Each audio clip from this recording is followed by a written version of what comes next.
నమస్తే ఫ్రెండ్స్. ఈరోజు వీడియోలో సోరియాసిస్ పేషెంట్స్‌కు తరచుగా లివర్ డ్యామేజ్ ఎందుకు జరుగుతుంది? సో, వాళ్ళ యొక్క ఎస్‌జీఓటీ, పీటీ లెవెల్స్, బైలిరూబిన్ లెవెల్స్ ఎందుకు ఎప్పుడూ పెరిగి ఉంటాయి? అసలు లివర్‌కి, సోరియాసిస్‌కి గల సంబంధం ఏంటో ఈ వీడియోలో మనం మాట్లాడుకుందాం. నేను మీ doctor Kanchana Lakshmi, care herbs Ayurveda clinic Panjagutta.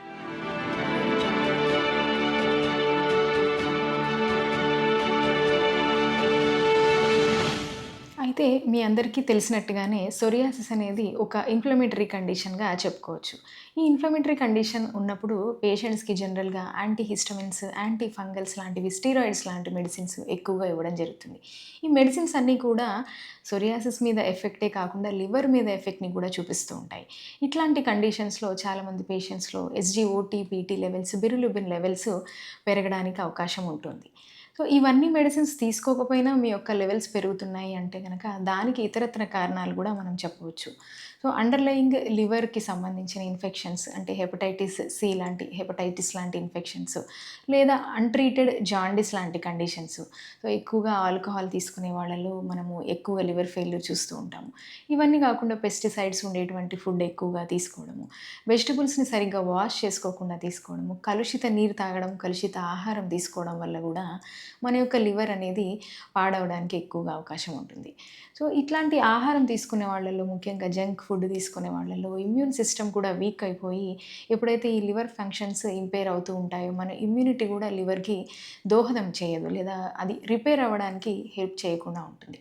ఇట్లాంటి కండిషన్స్‌లో మీరు తప్పకుండా ఎల్ఎఫ్‌టి అంటే లివర్ ఫంక్షన్ టెస్ట్ చేయించుకొని మీ యొక్క ఎస్‌జీఓటీ లెవెల్, పీటీ మరియు బైలిరూబిన్ లెవెల్స్ చెక్ చేసుకోవడం అనేది చాలా ముఖ్యము.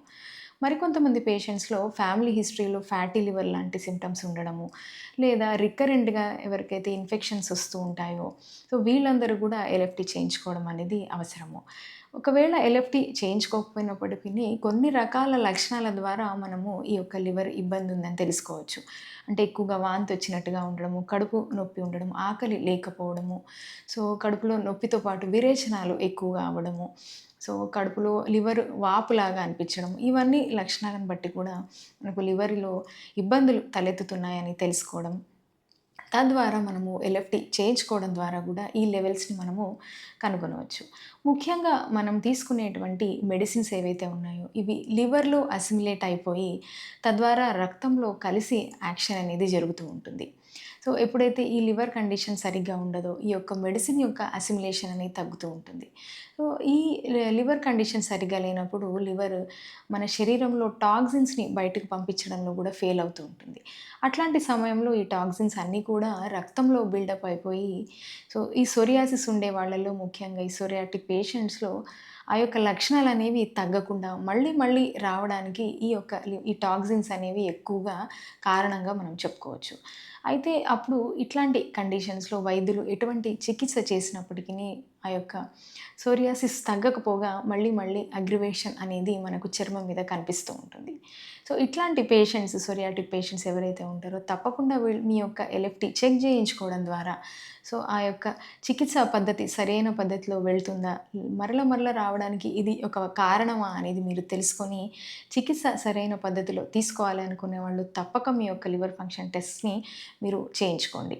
సో, ఈ యొక్క లివర్‌ని మనం సరిచేసుకోవడానికి కొన్ని రకాల ఔషధాలు ఆయుర్వేదంలో చెప్పబడ్డాయి. దాంతో పాటుగా సరైన డైట్ తీసుకోవడము, కొన్ని రకాల సప్లిమెంట్స్ తీసుకోవడం ద్వారా ఈ లివర్‌ని కరెక్ట్ చేసుకొని తద్వారా మనము సోరియాసిస్‌ని కంట్రోల్‌లో ఉంచుకోవచ్చు. మీకు గనక మా వీడియో నచ్చినట్టయితే తప్పక మా ఛానల్‌ని సబ్స్క్రైబ్ చేయండి. మీకు తెలిసిన సోరియాటిక్ పేషెంట్స్ ఎవరున్నా ఈ వీడియోని వాళ్ళకు షేర్ చేయండి. మీకు గనక ఏమైనా డౌట్స్ ఉంటే మా కామెంట్ బాక్స్‌లో కామెంట్ చేయండి. Thank you.